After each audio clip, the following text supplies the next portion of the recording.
Bwana Yesu asifiwe. Na kusalimu katika jina la Yesu. Kwa majina yangu naitwa Pastor Elisha Kiza Sungura. Ni mchungaji katika kanisa la FPCT, the Free Pentecostal Church of Tanzania. Ninamtumikia Mungu. Niliokoka miaka ya nyuma kidogo, kwenye mwaka 91. Nikampokea Yesu kuwa Bwana na Mwokozi wa maisha yangu. Wakati huo nilikuwa nimezaliwa kwenye dini ya Kiislamu, imani ya Kiislamu. Lakini baada ya kuokoka tulilelewa, tukafundishwa maadili ya Kipentekoste, ambapo mpaka leo nayaishi. Lakini nimeona misingi mipya inatokea kwenye madhehebu. Kuna huyu anayejiita Zumaridi.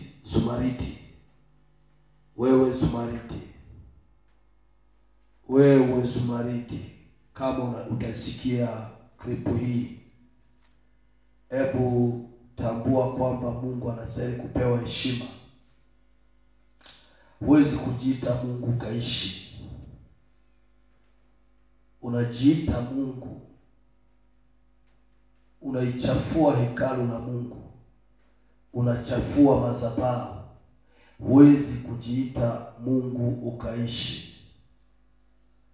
Ingekuwa heri utubu na utafute wachungaji wazuri wakulee, wakufundishe. Yaani paka naokopa, naona kama vile watumishi wamechanganyikiwa, wamekuwa vichaa. Badilika. Unapojiita Mungu, maana yake Mungu aitwe nani? Mwanadamu unawezaje kujiita Mungu? Yaani yeye aliyekuumba uanze yaani sifa zake usibebe wewe. Hiyo kitu inanitisha sana. Ndio maana nimeingia nikuonye, acha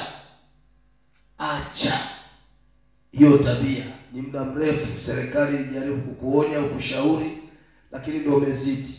Na nyinyi mnaoenda huko kwa Zumaridi, umerogwa. Mwanadamu mbona anashindwa kuwa na akili kujitambua kwamba mwanadamu anawezaje kujiita Mungu? Nimekuja kwa sauti ya upole kabisa na kushauri acha.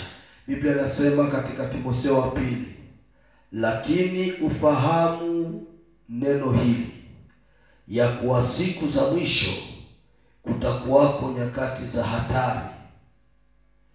Maana watu watakuwa wenye kujipenda wenyewe, wenye kupenda fedha, wenye kujisifu, wenye kiburi, wasio safi.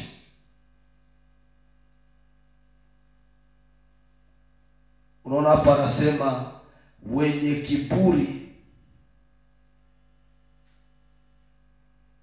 wasio safi, wenye kupenda fedha. Mimi naona tamaa ndizo zinazowafanya watu waingie sehemu ambayo ni hatari. Wanaweza wakajipeleka kuzimu au jehanamu.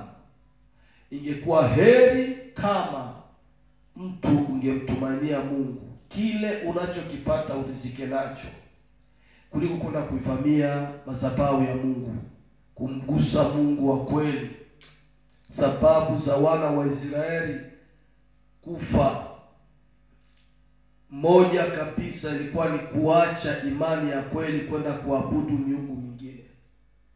Mungu mahali pengi anatoa onyo. Hii ni clip fupi ambayo si ndefu, siwezi kuanza kusoma agano la kale, nianze kupita kwenye maandiko one kazi ambayo Mungu alitenda kwa wana wa Israeli kwa sababu ya kutokutii.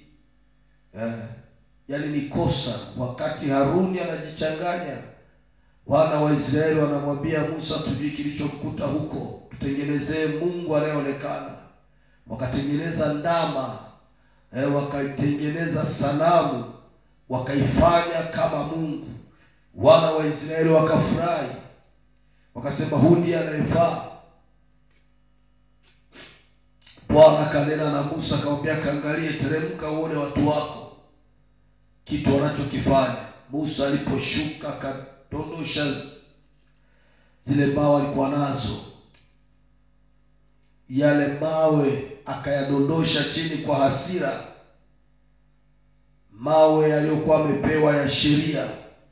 Ikabidi Musa wavamie, akatoa izini kila Mlawi aweke upanga juu ya mwenye hatia. Sasa Mungu hapendi mchanganyo.